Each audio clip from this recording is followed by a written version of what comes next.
Hi everyone, my name is Katie and I'm a Regional Director with the Bach Project Visual Arts. This week our project will be Collages and we'll be learning so many great things about Cubism and also the Fovis movement in art. So I'm so excited to talk with you guys today, and hopefully you're able to get out your art supplies and get creative with me today in this video. Let's get started.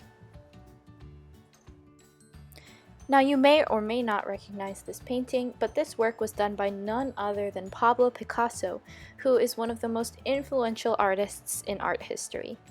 This piece is titled Harlequin Musician, and as you can see, it's a very abstract, geometric depiction of a musician that Picasso painted.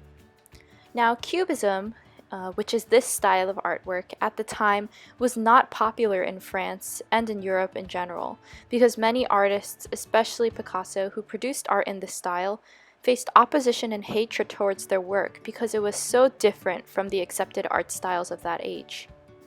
You could say that Cubism was the start of a new, modern era of art. It introduced new ways of expression, and the thing that I find most important about this movement is that it encourages looking at things from many different angles and perspectives.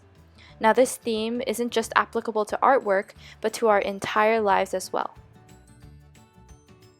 Next, we'll be diving into Fovism. Now, the Fovism movement does share similarities with Cubism, where they use lots of different colors and also harsh outlines around the objects in the painting. Where Fovism is different is that the artists during this time period used a lot of rough brushstrokes, so no blending, no smoothness, and this would create the illusion of movement in the natural objects in the painting.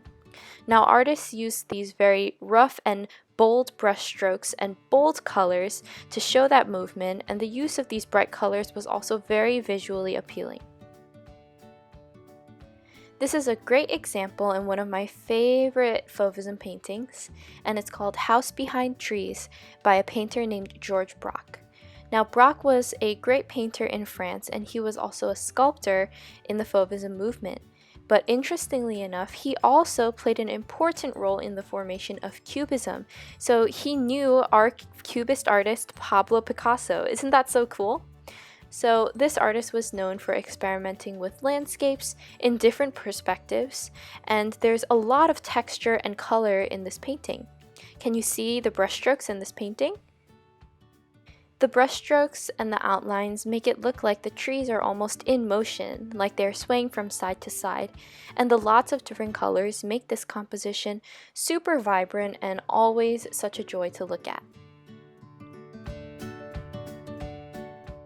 For this creative hands-on project that we'll be working on together in this video, all you'll need are a few essential craft items that can easily be found around the house, or you could go to your local craft store and get them if you need them.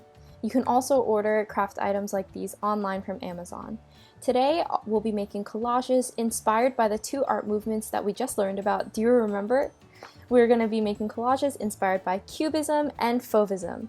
Now these collages are meant to be super fun and super hands-on, so don't be afraid to express yourself in these artworks. Now I'll be showing a very easy, simple landscape that anyone can follow with just some hills and a sky, but feel free to get out of the box a little bit and do a collage on anything that you desire. So it can be an animal, it can be a self-portrait, or you could do a landscape like I am. It's all up to you. Let's get started. So the essential items that we're going to need for this project are very simple. First, you need a piece of paper or cardboard to lay down all of your papers and glue them on. Secondly, you'll need papers to rip up for the collage. Now, feel free to pick any interesting newspapers, outdated magazines, or even books, sheet music, anything paper around the house that you would discard. You can use it for this project.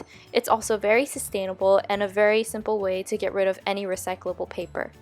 Next, we'll obviously need some glue. I'll be using Mod Podge. And lastly, a pair of scissors. For collages, it gives a lot more texture when we rip things up with our hands, but scissors can also help us cut out objects or colors or letters that are really hard to rip cleanly with our fingers. Once we have all our items, you can rip out all the different pieces that you'd like to use in your collage. I've ripped up lots of different colors that I find interesting, and I've organized them into a pile so it's easy to find when I glue them. For my project, I didn't just want to use colors or shapes that you would normally find in the outdoors. So for my sky, I decided to use parts from the comic section of the newspaper to create a sky that looks very dynamic and textured. And after I glued all of my pieces down, this is the final result.